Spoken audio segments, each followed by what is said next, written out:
sit stay. So the first thing that I want to talk about a little bit is that I want to make sure that I am always releasing him whenever I'm ready for him to get up, instead of just telling him to sit and then he can get up on his own and then having to use stay to tell him when I want him to stay. I want the stay to be implicit. So when I tell him to sit, I want him to sit there and stay there until I tell him that he can move away. That's my ideal, and that's what I want to build up, and that's what we worked on here. So first things first, something that you can do is simply capture when he is sitting when you want him to be. Yes. So if he comes up to you and instead of jumping on you or mugging you for treats or trying to bite your pants or anything like that, if he chooses to sit, yes, I want to reward him in whatever way I can. Right now I do have food on me, so I'm going to use that to reinforce him sitting.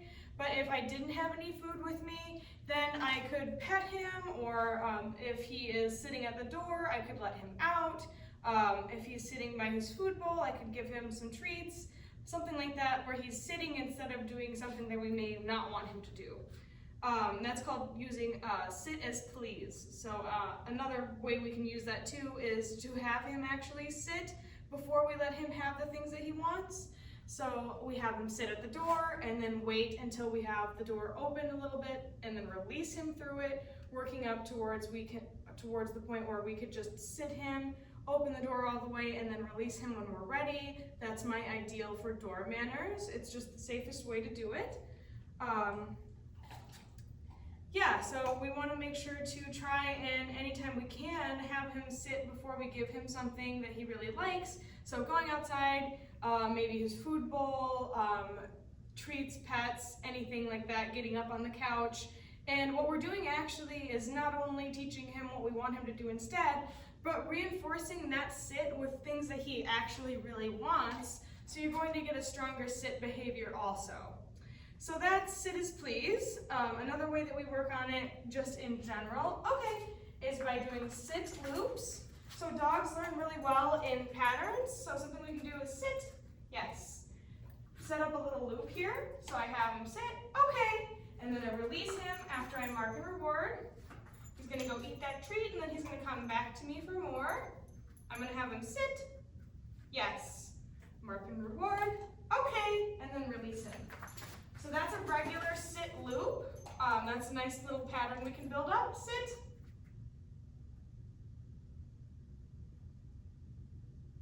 And if he doesn't sit right away, I'm just gonna, help him out with a hand signal instead of repeating the cue over again. And since he did struggle, I'm not gonna ask him for any duration or anything like that. So again, Thor, sit. Yes. It's important that you aren't, he thought I threw one. Yes, practicing like having the treats in front of you like this every time you ask him to sit.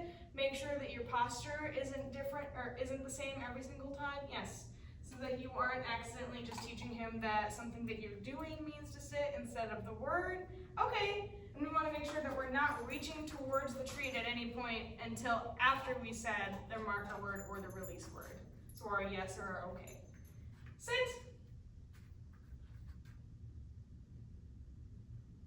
Again, because I don't want to have to say, yes, the word over and over again. I am not, going to repeat that word.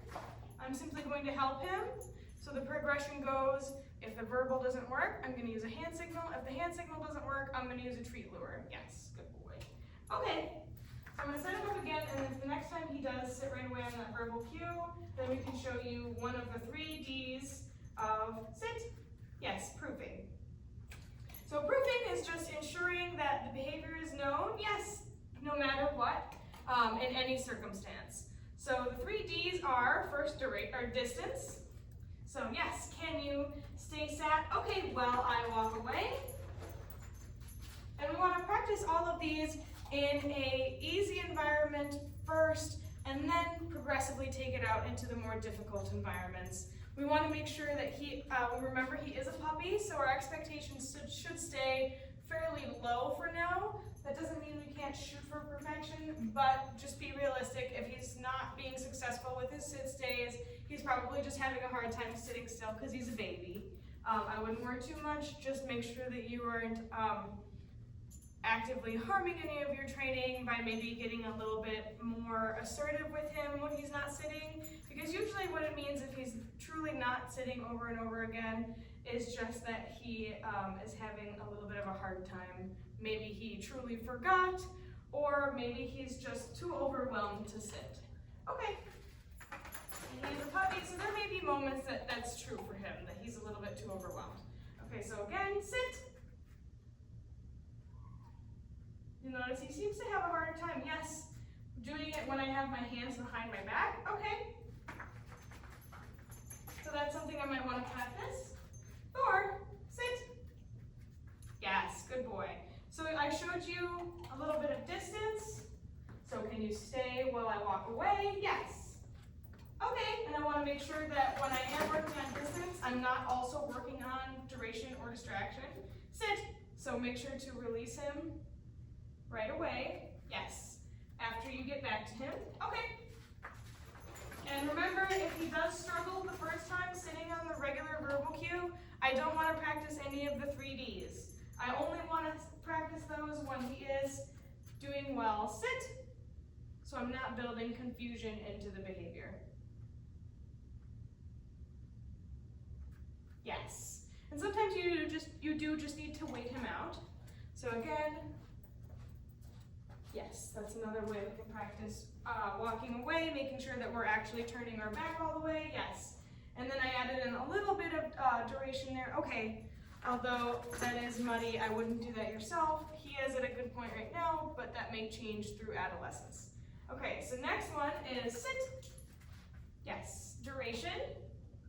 So can you stay sat for a period of time? And we can start with like 5 seconds, working our way up to a whole minute. Yes, although with him right now, I would mainly stick to rewarding him like once every 10 seconds.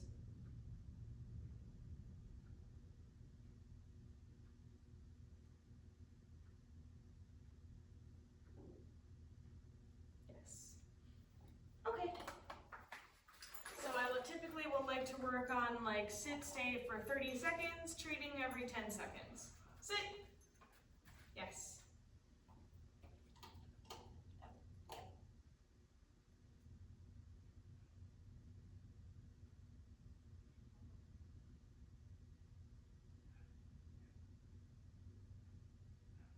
Yes. And we have some loud noise coming from the lobby too. Yes. So one more.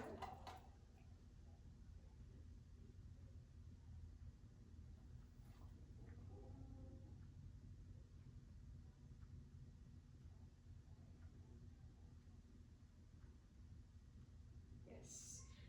Okay, and making sure that we're also not working on distance while we're working on duration. And we did have to add in a little bit of distraction there because of the environment. Nothing we can do to stop that. He did great with it though. So the next thing is going to be distraction. Sit.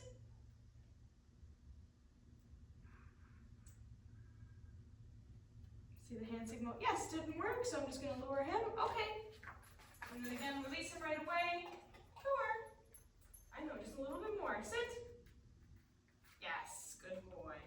So distraction. Yes, I'm just going to do something, okay, obnoxious. And remember again, we do not want to pair any of the 3Ds together while we're practicing them. Sit anytime we can.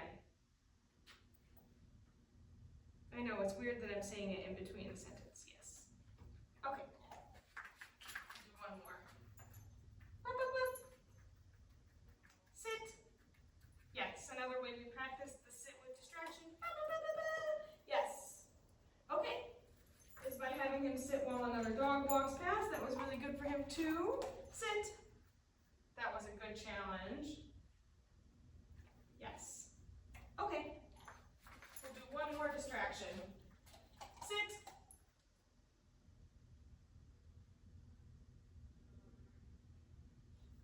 Yes. Yes. So there I made it, okay, a little bit harder. And you can start making it even harder than that by of movement in yourself, and then we want to make sure that we're not adding any distance right away, but if he's doing really well, then we can start adding the 3Ds together, doing 2 at a time, and then 3 at a time.